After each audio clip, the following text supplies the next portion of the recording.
Meu nome é Roberto Marcel Caurim e serei o seu instrutor nessa videoaula. A partir de agora nós vamos tratar da conexão do sistema fotovoltaico à rede elétrica local, ou que nós chamamos comumente de grid. A partir de agora nós vamos tratar da conexão do sistema fotovoltaico à rede elétrica local, ou que nós chamamos comumente de grid. Nós vamos conectar o nosso sistema ao grid. Nós não vamos utilizar baterias e nós vamos utilizar o próprio grid como sendo o nosso banco de baterias. E aí que é a grande sacada do sistema conectado à rede. Porque na prática ele fica muito mais simples de instalar, porque eu não tenho os bancos de baterias, eu não tenho controlador de carga, eu não tenho nada disso. E eu simplesmente vou gerar energia durante o dia, que geralmente as casas têm menos demanda durante o dia, as pessoas costumam utilizar a demanda energética de suas casas à noite, e nós vamos utilizar durante o dia que nós temos a luz solar, toda essa energia para os poucos eletrodomésticos que estão funcionando na casa, e todo o restante será enviado para o grid, tá? Relembrando que sempre o sistema fotovoltaico, o inversor, ele vai alimentar as cargas locais. Então, primeiramente, ele alimenta as cargas locais, o que sobra vai ser injetado na rede, no grid.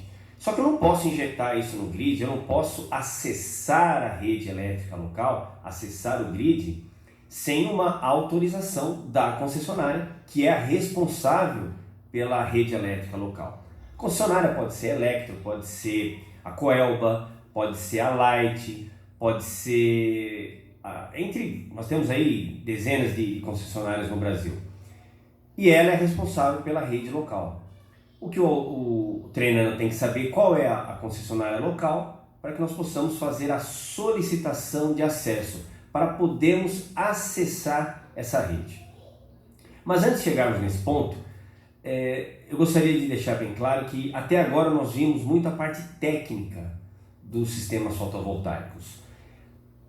Desse ponto em diante, exceto a parte de inversores híbridos e exceto a parte de bombeamento solar, nós iremos tratar de alguns aspectos mais burocráticos do sistema fotovoltaico.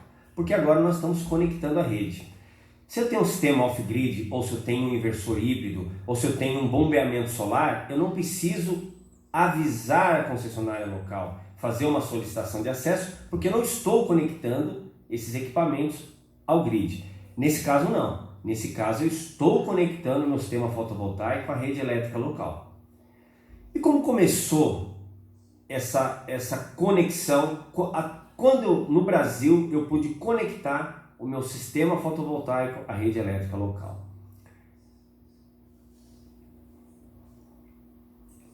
Com a resolução 482 de 17 de abril de 2012, ela criou um sistema de compensação de energia e estabeleceu as condições gerais para micro e mini geração distribuída.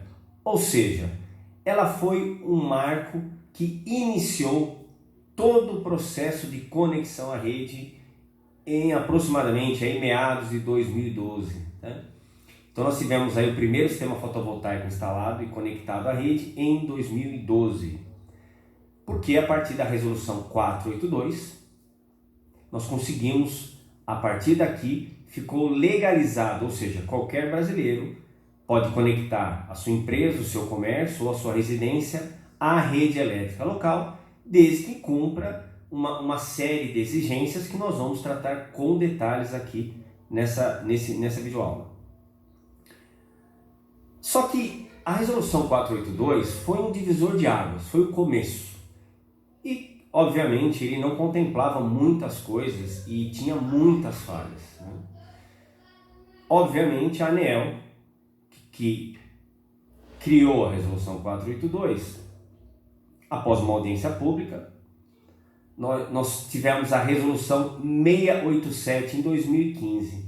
A resolução 687, o que ela fez? Ela revisou a resolução 482, né?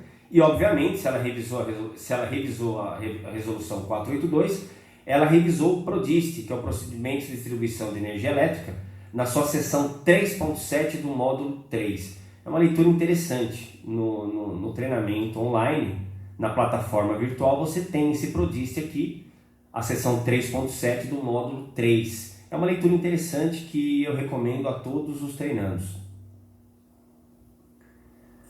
E a resolução 687 ela foi fundamental para facilitar o acesso à rede. Na verdade, nós tínhamos e temos ainda muita resistência das concessionárias, pelo menos boa parte das concessionárias, e nós trabalhamos com concessionárias praticamente no Brasil todo, e boa parte das concessionárias ainda tem muita resistência à conexão à rede, né? Por razões óbvias, né? E o que acontecia na resolução 482? Aconteciam algumas coisas que eram inacreditáveis. Eu vou dar um exemplo para vocês que isso me marcou muito. Nós tínhamos um dos primeiros projetos nossos, ainda era nós estávamos ainda somente com a 482, a resolução 687 não existia ainda. Eu me recordo bem que nós enviamos a série de documentações para fazer a solicitação de acesso e tinha que aguardar 30 dias para ter um retorno da concessionária para dizer se a documentação estava ok. E aí você vê claramente que as concessionárias ficavam protelando esse prazo para que você desistisse.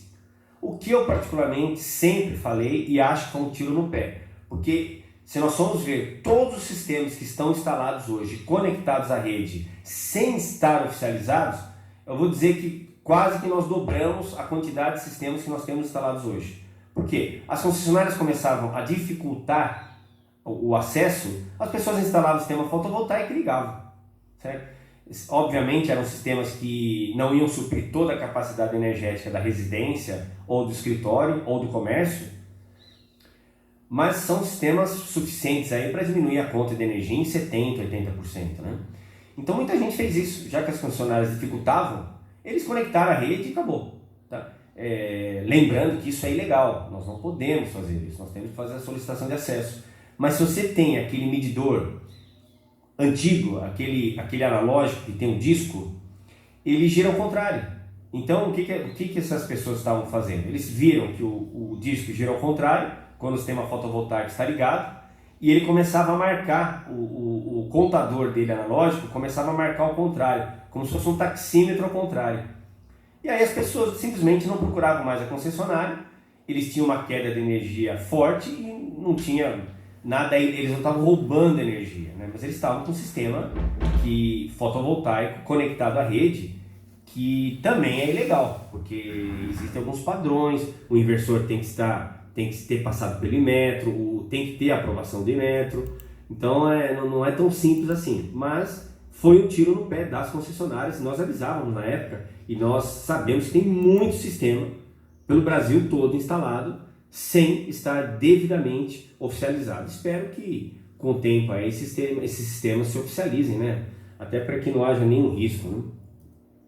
Mas a resolução 687, ela teve esse propósito de facilitar. E como que a resolução 687 facilitou os sistemas conectados, o acesso à rede? Vamos lá. Vamos tratar de objetivos da resolução 687. Claramente foram esses aqui. Reduzir os custos e os tempos de conexão da micro e mini geração. O tempo de conexão, com as concessionárias pedindo documentos e quase que impossíveis e protelando prazos e tudo mais, era comum você demorar aí 3 meses, 6 meses ou até mais para fazer o acesso à rede, tá? Apesar do prazo oficial ser algo em torno de 80 dias, na prática nós demorávamos muito mais do que isso, né? Então a resolução 687 mudou completamente esses prazos e nós vamos ver um pouco à frente. Qual foi a ideia também e o objetivo da resolução 687 de 2015? Compatibilizar e equalizar o sistema de compensação de energia elétrica com as condições gerais de fornecimento da resolução 414 de 2010, que elas não estavam iguais. Foi importante porque a resolução 687, em alguns pontos, ela ia contra a resolução 414. E aí então com a resolução 482, ela ia contra alguns pontos da resolução 414.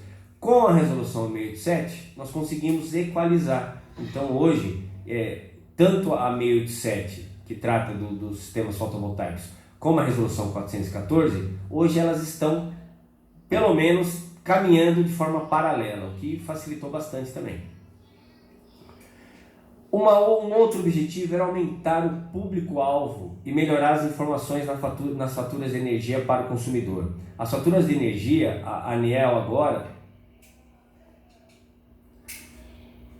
obriga as concessionárias a dar mais detalhes na conta de energia de tudo aquilo que está ocorrendo com o sistema fotovoltaico. O quanto que esse sistema fotovoltaico injetou de energia, ou melhor, o termo melhor seria emprestou, que é o termo que tem no contrato, emprestou de energia para o grid, né? Quanto que ele tem de crédito? Os créditos antes eram 36 meses, agora são 60 meses, ou seja, eu posso utilizar o crédito, se eu gero um crédito hoje, eu posso utilizar ele em até 60 meses.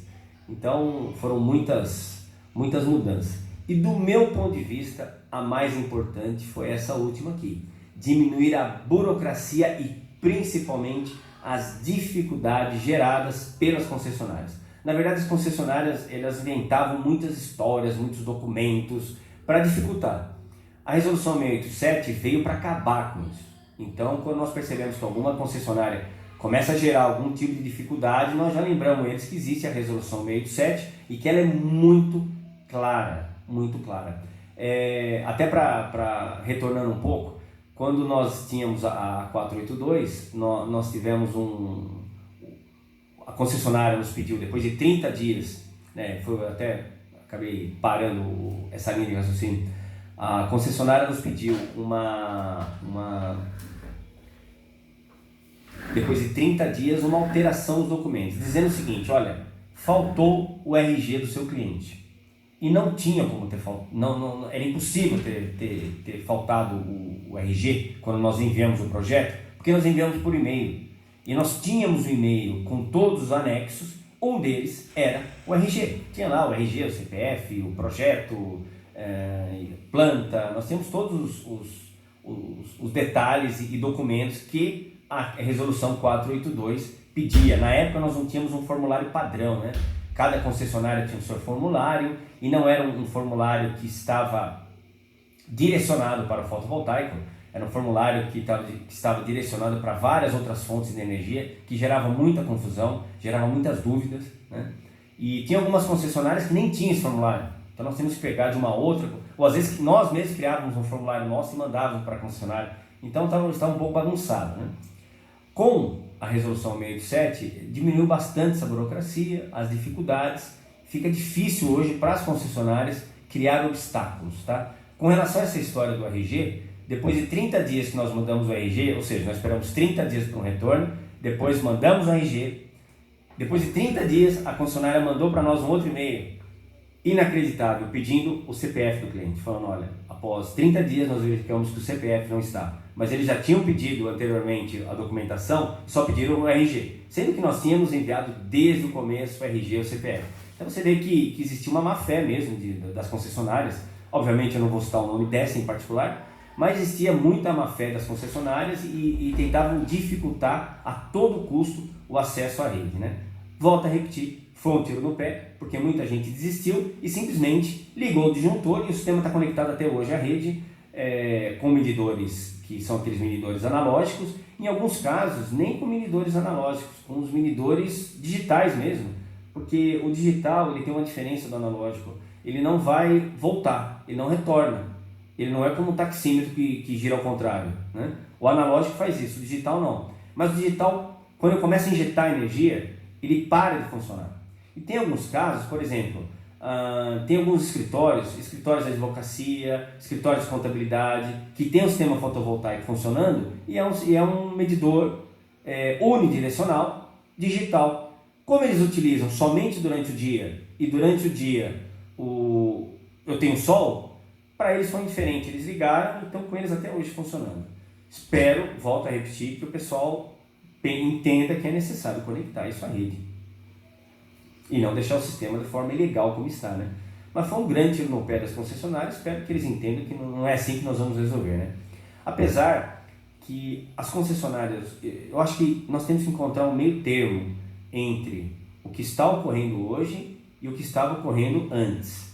Porque hoje, por exemplo, a concessionária paga até mesmo o medidor bidirecional. Nós entendemos que quem teria que pagar esse medidor é quem faz o acesso. Tá? Não é um valor alto, mas nós entendemos dessa forma. Isso para microgeração. Para minigeração não. Para minigeração quem vai pagar é aquele que está acessando, né? Mas para microgeração, quem paga é a concessionária. Então, obviamente, as concessionárias estão perdendo muito com isso. Então, acho que nós temos que... Eu entendo que está na hora da ANEEL encontrar um meio termo que as concessionárias tenham algum tipo de ganho. Por exemplo, nós fizemos até uma proposta que seria: as concessionárias teriam 5% de toda a energia que fosse injetada na rede. Então é uma forma de você premiar a concessionária, ou seja, a concessionária tem que ganhar também. Tem que ser um jogo de ganha-ganha, e não um jogo que um ganha e o outro não ganha. Senão continuam os problemas, continuam as dificuldades. Então a nossa proposta foi essa: olha, que as concessionárias ganhem 5% de toda a energia injetada na rede. Então quando você manda energia para a rede e o teu vizinho utiliza, 5% dessa energia seria da concessionária local. É uma forma de fazer um ganha-ganha, para que nós tenhamos nas concessionárias um apoio, nós tenhamos um parceiro e não um obstáculo o tempo todo, né?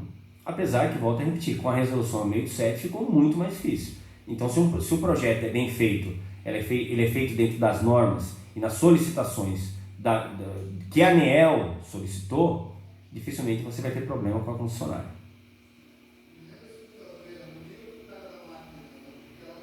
E agora os créditos também, a partir da 687, passam a ser compensados em 60 meses, o que antes eram 36 meses. Ou seja, nós tivemos aí uma grande evolução também. Volto a repetir, a partir de agora nós vamos tratar de assuntos burocráticos. E é fundamental que o Treinando Blusan entenda esses assuntos burocráticos, porque vai ser seu dia a dia também, não só a parte técnica. A parte técnica nós já vimos dos sistemas conectados à rede, né? Agora nós temos que entender como funciona a parte burocrática, até para que você possa fazer uma venda. E a venda de um sistema fotovoltaico é uma venda técnica. Você não está vendendo uma calculadora, você não está vendendo uma geladeira, você está vendendo um sistema fotovoltaico. É uma usina, é uma micro ou uma mini usina. Portanto, não é tão simples vender. É comum o cliente leigo fazer muitas perguntas. E é fundamental que o treinando saiba responder essas perguntas corretamente. Então é importante que ele conheça essas regras, conheça o que a lei diz, o que a resolução diz, para que ele possa passar essas informações de forma correta para o cliente, não gerando dissabores futuros, né? Bom, primeira coisa que nós temos que entender é o seguinte: nós temos a micro e a mini geração distribuída. É importante nós entendermos, e é fundamental nós entendermos a diferença entre ambas. Muito bem, primeiro vamos tratar da microgeração. A microgeração distribuída é uma central geradora de energia, é uma usina menor ou igual a 75 kW-pico, tá? Se nós pegarmos aqui 75 kW-pico, equivale a 75.000 watts-pico. Vamos pegar aí um painel de 250 watts, só para termos uma ideia, podemos dimensionar em nossas mentes aí o tamanho de um sistema desse. Ou seja, se eu pegar 75 kW-pico, que é 75.000 watts, e dividir por 250 watts-pico, que seria a potência de um painel fotovoltaico de 250 watts, seria um sistema até 300 painéis fotovoltaicos de 250 watts-pico. Obviamente, se eu tiver um painel fotovoltaico com uma potência maior, da Blusan nós temos de 260, nós temos de 310, 320. Então nós temos aí várias potências disponíveis, né? Portanto, mas para ter uma ideia, que esse é um painel médio, né, que nós utilizamos bastante, o 250 watts, o 260, o 265. Então para um painel de 250 watts, seria aproximadamente 300 painéis fotovoltaicos. Ou seja, até 300 painéis fotovoltaicos de 250 watts, eu estou incluso na microgeração distribuída. Nesse caso aqui, o medidor bidirecional, como eu já disse anteriormente, será responsabilidade da concessionária, tá? Na microgeração distribuída, a responsabilidade não só do medidor bidirecional, mas de qualquer alteração ou reforço que tenha que ser feito na rede elétrica local. Será por conta da concessionária. Obviamente ele vai ter um prazo maior para fazer esse reforço, essa alteração, a concessionária obviamente, né? Mas é por conta deles, eles que vão ter que fazer essa mudança. Geralmente não há necessidade de fazer essa mudança. Por quê? Porque você vai gerar energia para a sua casa. Ou seja, aquela energia já é injetada na sua casa. A diferença está indo no sentido contrário. Então você não tem muita diferença. Mas pode ocorrer de você querer distribuir essa energia, que nós vamos ver um pouco à frente, para outras casas. E você pode fazer isso até 10 casas. Então, a sua e mais 9 casas você pode distribuir. Digamos que você tem um telhado muito grande e você possa distribuir para mais 4, 5 casas, obviamente você vai ter uma usina maior e tem que verificar se o transformador que você tem ali na frente da sua casa, na rua, vai dar conta disso tudo. Então, e quem vai verificar isso é a concessionária. Quando você manda a solicitação de acesso e manda o projeto, a concessionária é que vai verificar se a rede elétrica local tem condições e se vai precisar alguma obra de reforço ou alteração da rede elétrica local. Repetindo, na microgeração, até 300 painéis fotovoltaicos e 250 watts, 75 kW pico, a responsabilidade é total da concessionária. E nós temos também a mini geração distribuída, que nós tratamos na micro de uma central menor ou igual a 75 kW pico, ou seja, acima de 75 kW pico e até 3 MW para fontes hídricas, que não é o nosso caso, e 5 MW para as demais fontes, que é o nosso caso, nós teremos uma mini geração distribuída. Acima disso já são usinas, né? Mas qual que é uma mudança substancial que nós tivemos da resolução 482 para 687, que alterou o PRODIST? É que antes nós tratávamos de 100, inclusive isso aqui foi uma adaptação à resolução 414, nós tratávamos de 100 kW até 1 mega, ou seja, nós podemos trabalhar até 1 mega, a partir disso aqui já não era mais micro mini geração. Agora não, nós abaixou um pouco aqui de 100 para 75, só que nós vamos de 75 kW pico até 5 mega, ou seja, até 5 megawatts pico de potência, nós podemos nos enquadrar na mini geração. O que significa isso? 5 megawatts pico já é uma usina de pequeno porte, mas é uma usina. Pequeno, médio porte, né? Depende do padrão, né? O padrão brasileiro é uma usina de médio porte. O padrão chinês é uma usina de pequeno porte, né? Mas já é uma usina grande aqui, eu já consigo manter, estamos falando de uma quantidade gigantesca de painéis. Sério, que você ia usar? Leva os dois. Nesse caso aqui, 5 megawatts pico, são 5 milhões de watts, dividido por 250, que seria cada painel, nós teríamos aí 20 mil painéis. Ou seja, até 20 mil painéis de 250 watts, eu estou dentro da mini geração. Já estamos falando já de uma usina já de médio porte, para os padrões brasileiros. Muito bem, Fernando Blussani, nessa videoaula nós ficamos por aqui, porque são aulas que tratam mais de teoria, né? Nós entendemos que não devemos ser aulas tão longas. Na próxima videoaula nós vamos tratar dos procedimentos e etapas de acesso para micro e mini geração. Nós vamos conhecer todo o ritual que nós vamos passar desde a solicitação de acesso até a concessionária indo no nosso cliente, trocando o medidor, colocando o medidor bidirecional e que nosso cliente feche um contrato, que nós vamos explicar em detalhes como é que funciona com a concessionária. Até a próxima videoaula. Eu já pus o almoço, tá?